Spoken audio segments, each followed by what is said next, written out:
let's talk about what the heck the French and the Germans know that we don't know, and why they seem to think that we're going to be possibly at war with Russia within a matter of a year or two. French hospitals, according to documents obtained by a French newspaper, have been ordered to make preparations for imminent war in Europe.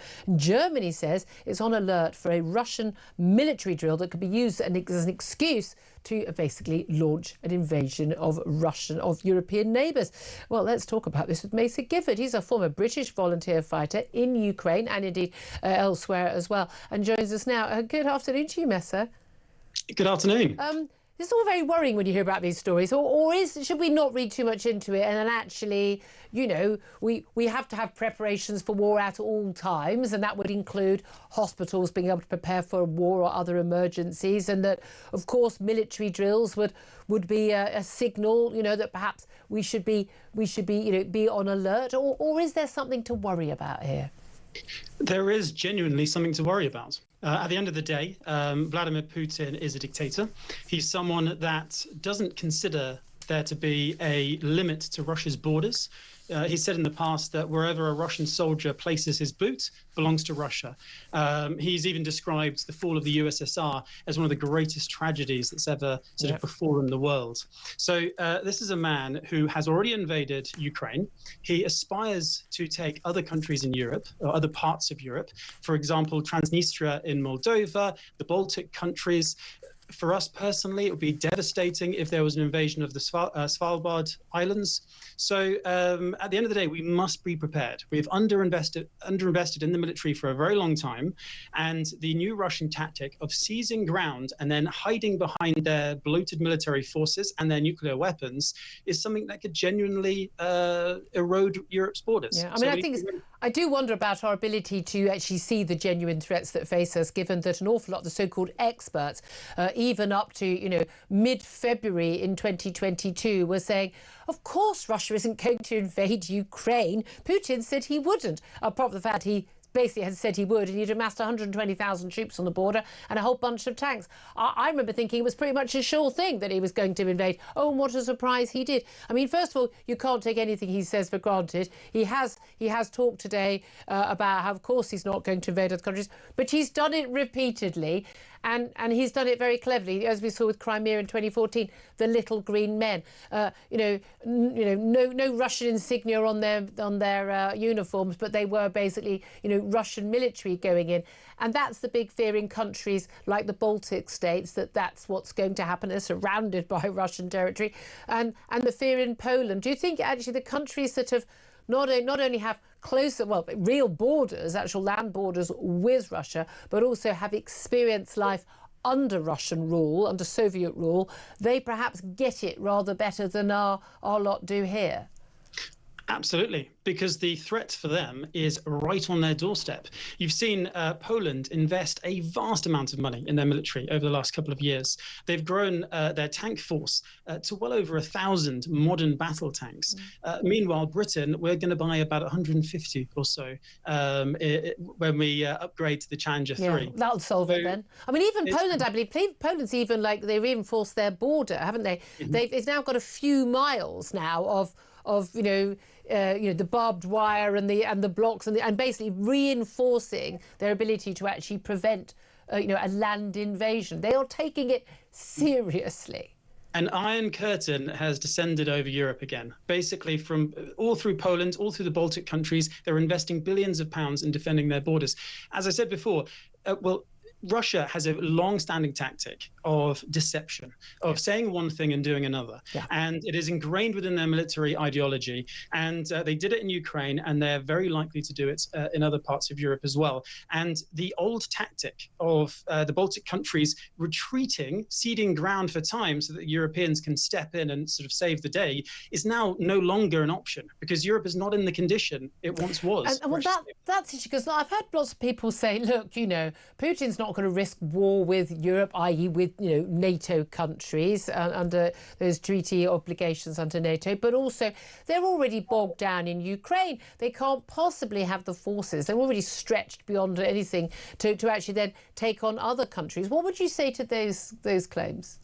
Well, Russia is increasingly aligning itself with China.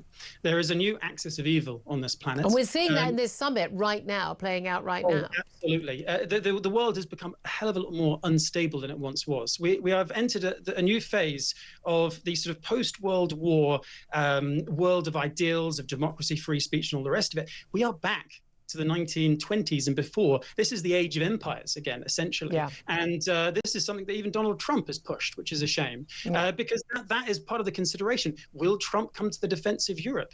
But there's no actual duty to militarily defend our allies. I would absolutely question the likelihood that many European countries, let alone America, would actually go to military defence of any of our allies, particularly the Baltics. I think there'd be a, oh, well. I mean, I think we're in 1930s territory of sort of, well, maybe, maybe he'll be placated by having this country or that.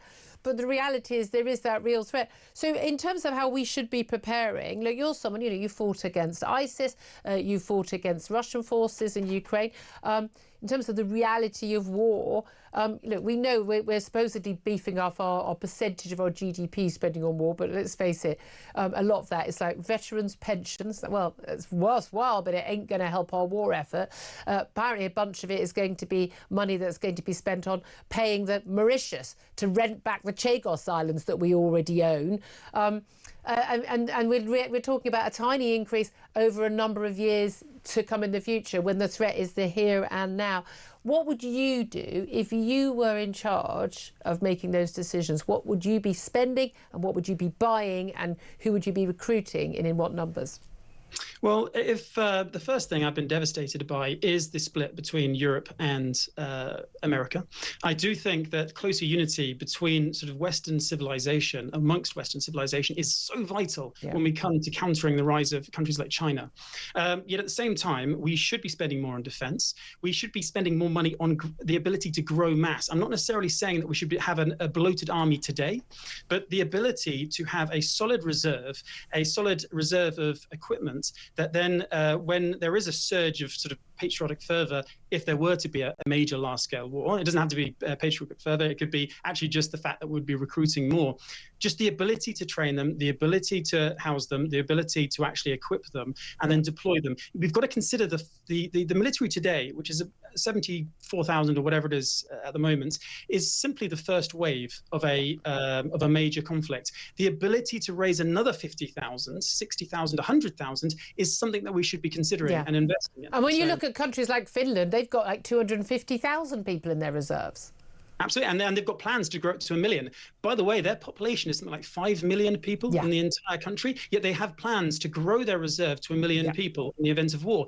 So it's just the ability in the UK to have the equipment and the resources and the infrastructure available that if there was a large-scale war, that we would actually be able to defend ourselves and actually be a partner. Which right now we can't, and when we do need to, it's going to cost us a heck of a lot more.